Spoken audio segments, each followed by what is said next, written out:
Bon matin à tous, j'espère que vous avez passé une excellente fin de semaine. Nous revoici encore à la table du roi. Ce matin, je suis avec ma sœur Merveille Béni Nari. Je fais un petit coucou au peuple de Dieu. Bon matin. Bon matin. Donc ce matin, nous sommes encore dans la joie de pouvoir encore vous présenter un nouveau thème. Ce thème, sincèrement, wow, je me dis que chaque enfant de Dieu devrait être capable de présenter qui est Dieu. Souvent, lorsque nous allons peut-être évangéliser, nous recevons quelques questions qui nous troublent nous-mêmes, qui peut-être des fois on n'arrive pas à répondre, on n'arrive pas à... c'est vrai que c'est le Saint-Esprit qui convainc les cœurs, c'est sûr, mais nous devons quand même être capables de bien présenter la personne que nous présentons au peuple de Dieu. Et des fois, c'est une des lacunes que nous avons, que nous n'arrivons pas à bien présenter Dieu, ce qui fait en sorte que le travail du Saint-Esprit est encore plus difficile à faire, plus grand à faire dans le cœur des gens à cause que les instruments que nous sommes, des fois, nous n'arrivons pas à bien débattre la parole de Dieu. Donc, ce matin, nous allons juste vous présenter le thème « Dieu est-il encore vivant ?» Est-ce que Dieu est vivant? Est-ce que Dieu est vivant? Combien de fois nous avons entendu ça dans les couloirs de l'école, dans le couloir du travail, à l'épicerie? Des fois même, c'est... on n'est même pas dans la conversation, mais tu passes et ton oreille te pince parce que quelqu'un dit, est-ce que Dieu, il est encore vivant? Est-ce que Dieu, il est encore vivant? Donc, ce matin, on va pouvoir traiter sur ce sujet. Donc, ma première question est, qui est Dieu? Qui est Dieu, Merveille? Wow, c'est vraiment une très bonne question, une très bonne question pour nous, enfants de Dieu, comme tu l'as dit, pour nos temps d'évangélisation. C'est bon de connaître de qui on parle et comment est-ce qu'on présente Dieu, au fait, au peuple de Dieu.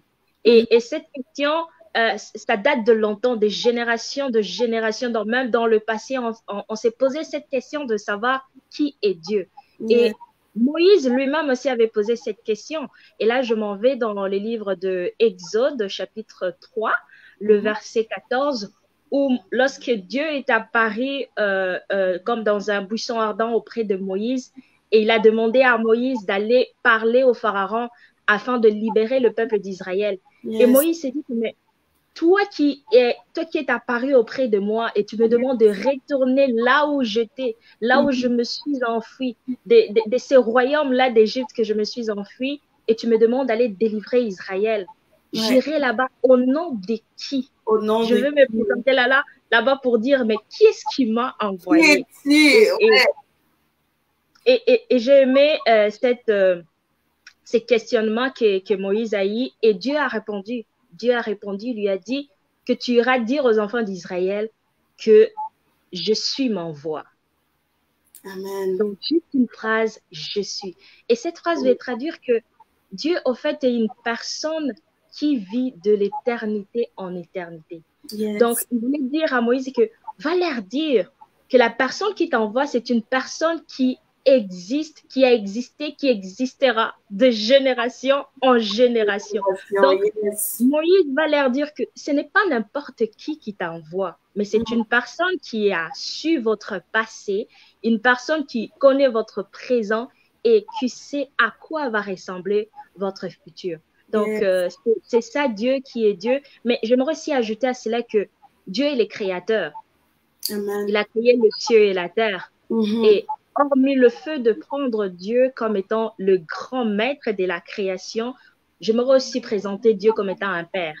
Un père qui a compassion de ses enfants, un père qui est là à faire des choses pour le bon, en fait, pour les biens de ses enfants. C'est ça Dieu. Non pas seulement Dieu est Dieu, Dieu est le grand maître créateur, mais c'est aussi un père qui est là pour ses enfants.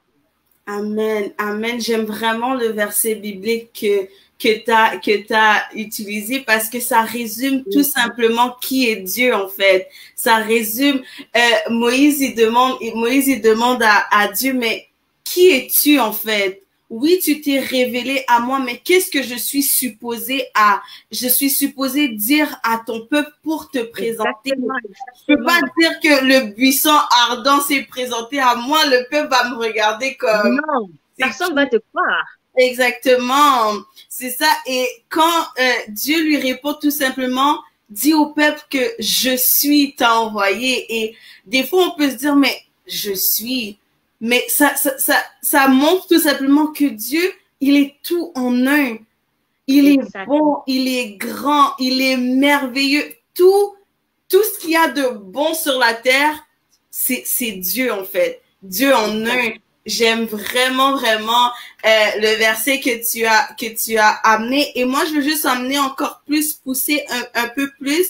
J'aime beaucoup le livre d'Ésaïe parce que ça nous présente vraiment le ministère et ce que Jésus est venu faire sur la terre. Et dans le verset, donc Ésaïe 43, le verset 10 à 16, je vais lire au nom de Jésus, la Bible dit, vous êtes mes témoins, dit l'Éternel, vous et mon serviteur que j'ai choisi, afin que vous le sachiez, que vous me croyez et compreniez que c'est moi.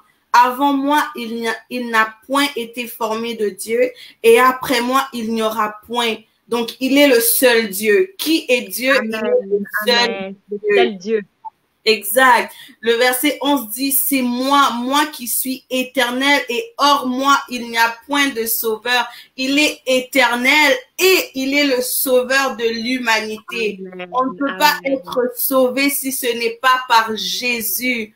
Le verset 12 dit, c'est moi qui ai annoncé, sauvé et prédit ce n'est point parmi vous un Dieu étranger. Vous êtes mes témoins, dit l'Éternel. C'est moi qui suis Dieu. Je le suis dès le commencement et nul ne délivre de ma main. J'agirai. Qui s'y opposera? Ainsi parle l'Éternel, votre Rédempteur, le Saint d'Israël. Il est le Rédempteur, il est saint.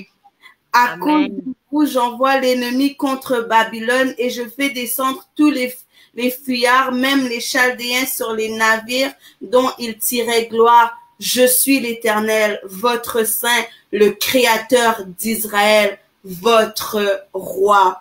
Ainsi parle l'Éternel, qui fraya dans la mer un chemin et dans les eaux puissantes un sentier. J'aime ce passage parce que ça décrit tellement de caractéristiques de Dieu. Ésaïe dit que l'Éternel dit qu'il est le créateur de toutes choses. Il est le Saint d'Israël. Il est le roi. Il est le sauveur. Donc, lorsque nous allons présenter notre Jésus, lorsque nous allons présenter le seul Dieu, nous devons être capables de décrire qui est Dieu.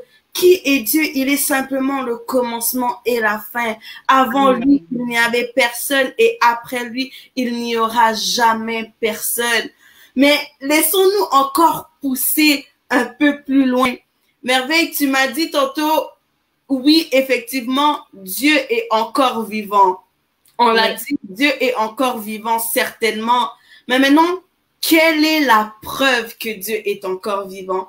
Quelle est cette preuve que tu peux nous amener pour une personne qui essaye pour même une personne qui se demande si Dieu est encore vivant, est-ce que Dieu agit encore aujourd'hui? Et même pour une personne qui veut présenter ce Dieu et qui veut prouver en fait que Dieu est vivant, comment on peut aider ces deux catégories-là de personnes? C'est vraiment une très bonne question. Encore, j'aime beaucoup les questions d'aujourd'hui. Oui, Dieu est vivant. Dieu est vraiment vivant. Et ça, il s'est manifesté même après en fait, après qu'il soit ressuscité, il s'est manifesté auprès des disciples. Il a vécu avec eux durant 40 ans encore avant qu'il monte au ciel.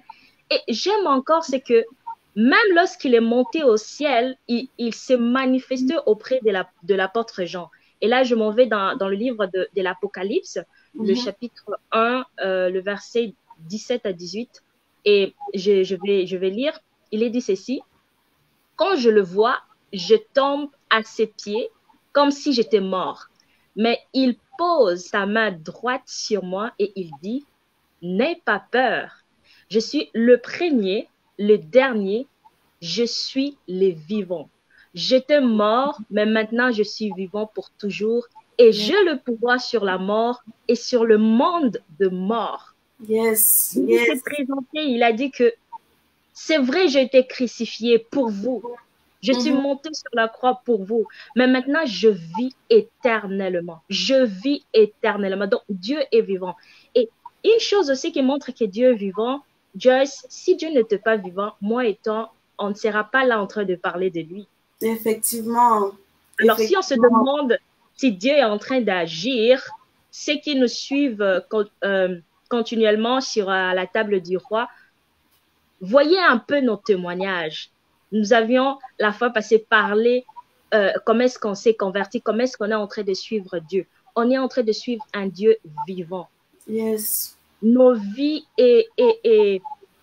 comment dirais-je, est la preuve que Dieu est en train d'agir, que Amen. Dieu est en train de sauver encore. Nous ne Yes. sommes pas tous convertis à la même année, à des Mhm. années différentes. Donc, à chacune de ces années-là, Dieu était vivant, il est toujours vivant et Yes. il continue à agir.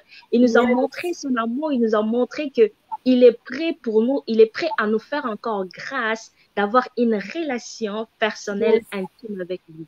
Dieu est Yes. vivant. Dieu Mhm. est vraiment vivant et il continuera toujours à l'être, comme nous l'avons répondu à la première question de savoir qui est Dieu. Dieu est je suis, Dieu est éternel. Il continuera toujours et il continue toujours à faire de grandes choses dans le monde et il le fera toujours.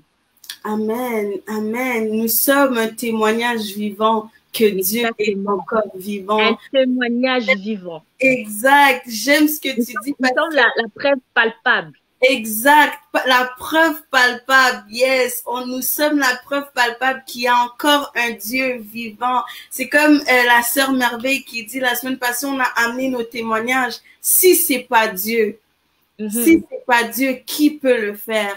Si c'est pas Dieu, qui peut nous permettre de se tenir encore aujourd'hui? Et j'aimerais juste pousser encore plus, c'est que des fois, on voit le souffle de vie comme un simple souffle de vie. Mais la Bible dit dans Genèse que lorsque Adam fut, qu'est-ce que Dieu a fait pour que Adam puisse être? Il a soufflé un vent. Il a soufflé en Adam et c'est là que Adam a pu recevoir le souffle de vie et il a pu maintenant parler, maintenant vivre, maintenant respirer. Et des fois, le souffle de vie, c'est quelque chose que nous regardons comme quelque chose de si minime, mais ça veut dire que chaque matin, ce matin, Dieu a encore soufflé sur la sœur Merveille. Dieu a encore soufflé sur moi. Et si Dieu n'était pas vivant, est-ce que nous serions encore vivants aujourd'hui? Parce qu'il faut quelqu'un pour nous donner ce souffle de vie-là. Si ce n'est pas Dieu, aujourd'hui, on ne serait pas ici en train de regarder cette émission, en train de parler, en train de respirer, parce qu'il y a un seul Dieu et il est encore vivant. Il agit encore. Et j'aime Paul parce que Paul, il dit dans Romains 1, le verset 20, il dit les perfections invisibles de Dieu. Sa puissance éternelle et sa divinité se voient comme à l'œil depuis la création du monde, qu'on les considère dans ses ouvrages. Tout ce que nous voyons, quand je vais dehors, je regarde les arbres. C'est Dieu. C'est la preuve que notre Dieu est encore vivant et qu'il agit encore aujourd'hui. Et il est éternel. On va juste encore pousser encore plus loin parce qu'il y a une autre question qui brûle l'oreille quand on l'entend. Des fois, même les membres de nos familles nous le demandent. Des fois, nos collègues nous le demandent. Mais si Dieu est vivant, comme on l'a affirmé, Dieu est vivant, pourquoi autant de souffrance dans le monde? Wow, si Dieu est vivant, pourquoi autant de souffrance dans le monde? Wow, c'est bon. Une très bonne question encore. Dans Genèse chapitre 1, le verset 28, je vais lire ça. C'est vraiment un passage qui est court. Je vais lire ça. Il est dit ici. Dieu le bénit, c'est-à-dire Adam et Ève, et Dieu leur dit, soyez féconds, multipliez, remplissez la terre et la cigéticée, dominer sur le poisson de la mer, sur les oiseaux du ciel et sur tout animal qui se meut sur la terre. Ça, c'est ça que Dieu a donné comme recommandation que Dieu a donné à Adam et Ève. Dieu les a bénis. Amen. Dans les jardins d'Éden, l'homme avait le pouvoir. Yes. Il avait reçu le pouvoir de dominer sur la création, les arbres, les animaux, le lion que nous voyons. Tous les animaux étaient sous la domination de l'homme. C'était ça le pouvoir que Dieu avait donné à l'homme. Et dans le plan de Dieu, il fallait que l'homme puisse gouverner la création de Dieu. Mais ce qui est arrivé, c'est que le péché est entré. Amen. Lorsque le péché est entré, cela a créé, a perturbé, si je peux dire, l'alliance première qu'il y avait entre l'homme et Dieu. Et par conséquent, aussi, cela a influencé sur son pouvoir, sur la création de Dieu. Parce que si ta relation avec celui qui est maître de la création n'est pas en bon terme, comment est-ce que tu seras capable de maîtriser sa création? Amen. Donc, c'est comme si on te mettait dans une maison, on t'accueille dans une maison, le maître de la maison te dit « fais comme chez toi ». Mais à un moment donné, ta relation avec le maître de la maison ne marche plus. Mais comment est-ce que tu sauras où est la douche? Comment est-ce que tu sauras où est la chambre? Si le maître de la maison ne te dit pas, si tu n'entres pas en contact avec le maître de la maison. Donc, le péché nous a éloignés de Dieu, ce qui en fait en sorte que cela a créé une barrière entre nous. Plus on s'éloigne de Dieu, plus on s'approche du mal et plus on perd les contrôles, d'où vient maintenant la souffrance. Parce que si on enlève Dieu de nos vies, si on enlève Dieu de nos projets, dans ce vaste monde, comment est-ce qu'on va évoluer? Donc, on crée de l'impureté dans nos cœurs, l'incrédibilité et aussi la désobéissance qui fait en sorte que la souffrance puisse agir. Yes. Le pouvoir que Dieu avait donné à l'homme, ce pouvoir est toujours. Mais malheureusement, l'homme l'utilise mal envers lui-même, envers ses semblables, mais aussi envers la création. Ouais. Et c'est que Ésaïe nous dit dans le livre de Ésaïe chapitre 1, le verset 23, il est dit ceci, « Tes chefs sont rebelles et complices de voleurs. Tous aiment le présent et courent après les récompenses. Ils ne font pas droit à l'orphelin et la cause de la veuve ne vient pas jusqu'à eux. » Donc, c'est nous-mêmes qui sommes en train de nous détruire, à détruire nos semblables. Yes. Le pouvoir nous a été donné, nous avons le pouvoir, Dieu nous a bénis, mais nous utilisons ce pouvoir très mal. Alors, on se crée des souffrances. Donc, la souffrance, ce n'est pas ce que Dieu voulait de nous. C'est nous qui nous sommes dérapés de la première mission que Dieu nous avait donnée lorsque le péché est entré. Donc, c'est ça que je peux dire. Wow. Et j'ai pas de mots à l'exemple que tu as donné, vraiment, vraiment profond. Ça nous aide en fait à mieux comprendre pourquoi il y a encore des souffrances sur la terre.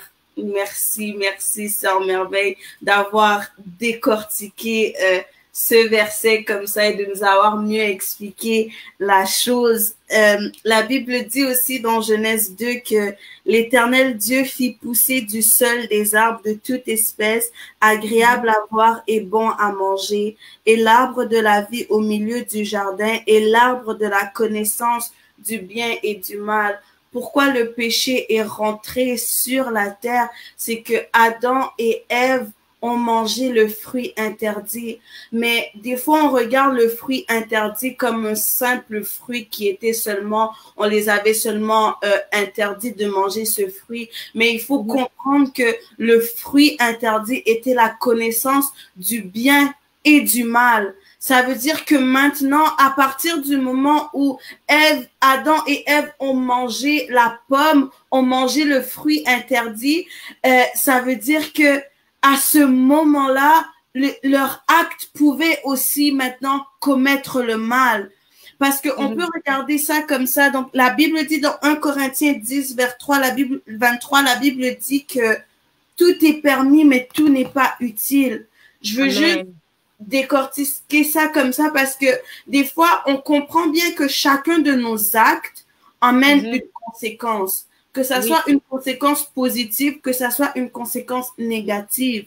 Et pourquoi il y a la possibilité d'avoir une conséquence négative? C'est à cause que nous avons maintenant la connaissance du bien et du mal. Donc, lorsque nous posons un acte, nous allons soit récolter une conséquence positive, soit récolter une conséquence négative.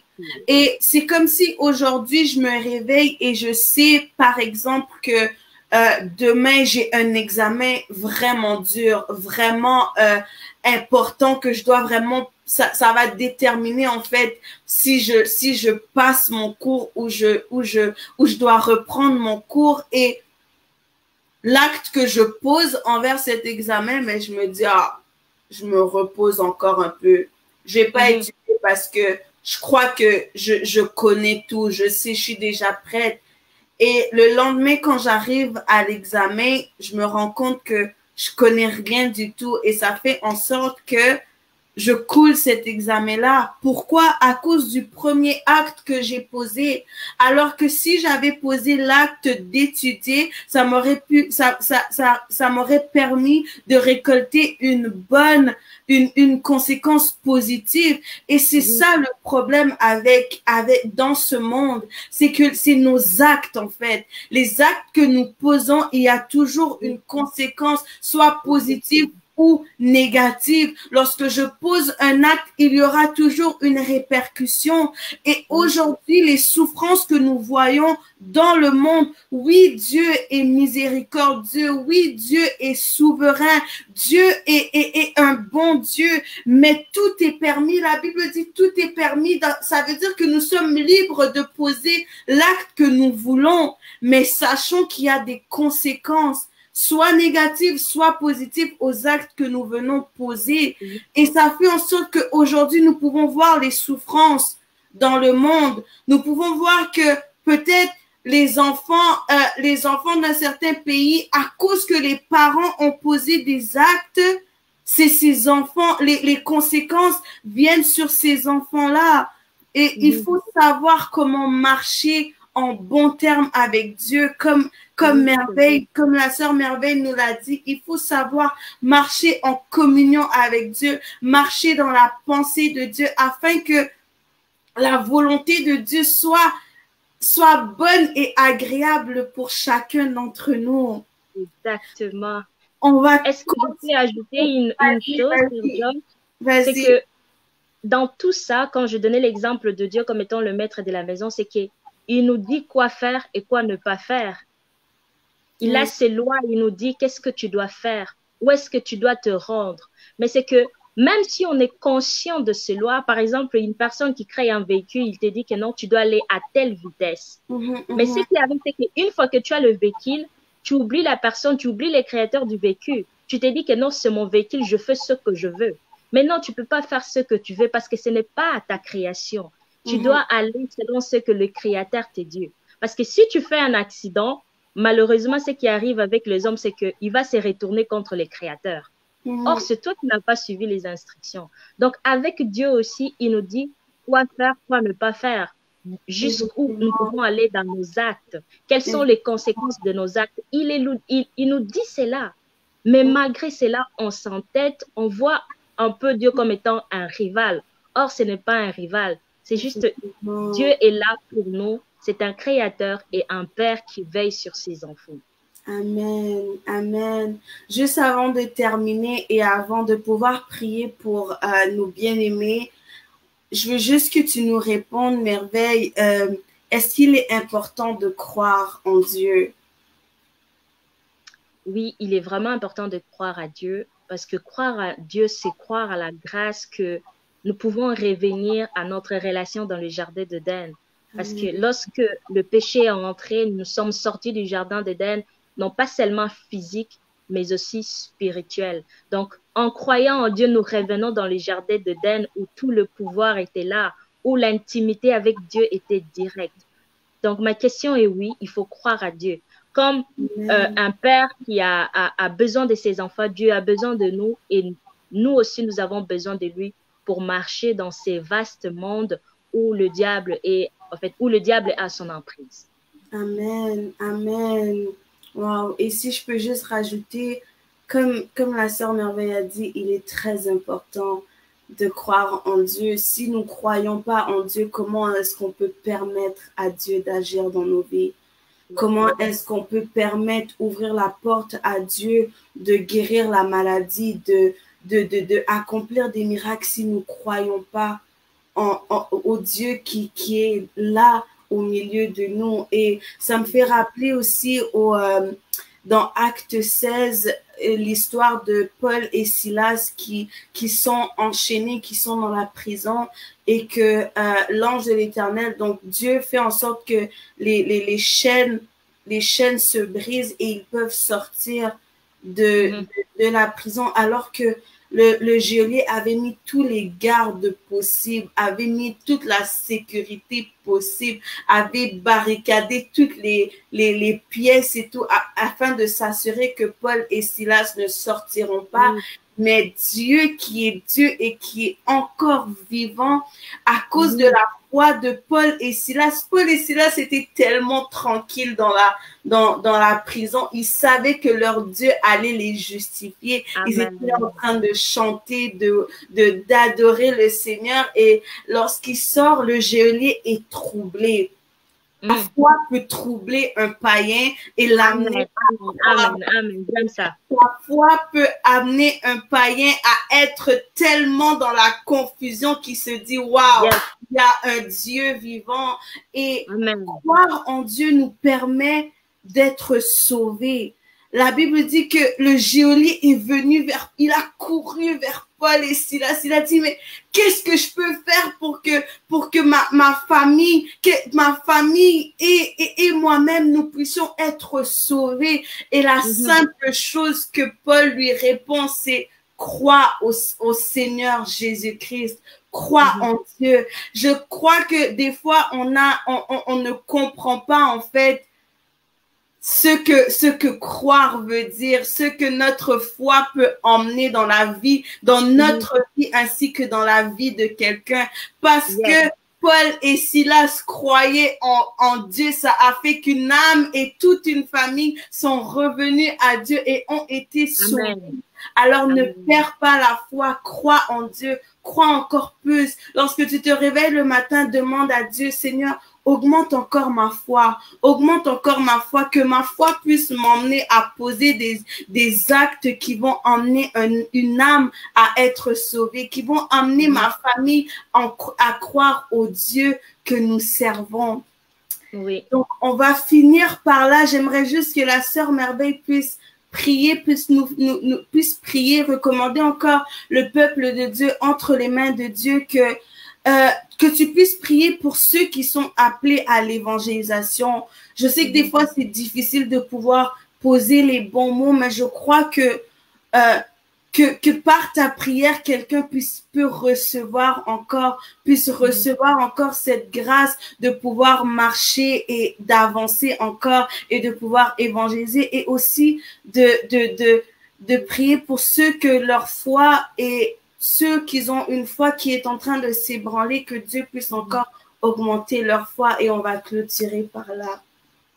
Amen. Comme nous disions, c'est question de foi, et de là où vous vous trouvez, les évangélistes, vous qui avez en vous cette soif-là de délivrer la parole de Dieu, de ramener le cœur auprès de Dieu, j'aimerais juste que vous puissiez croire aux paroles que je vais prononcer. Je vais prier pour vous.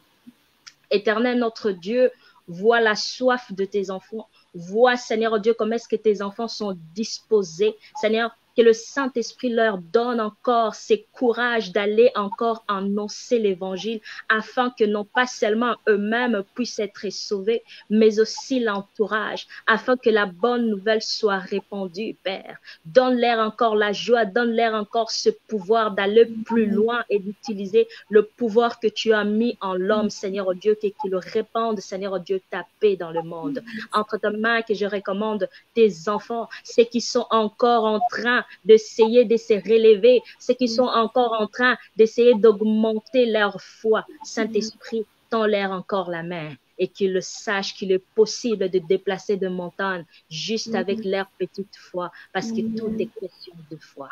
Amen.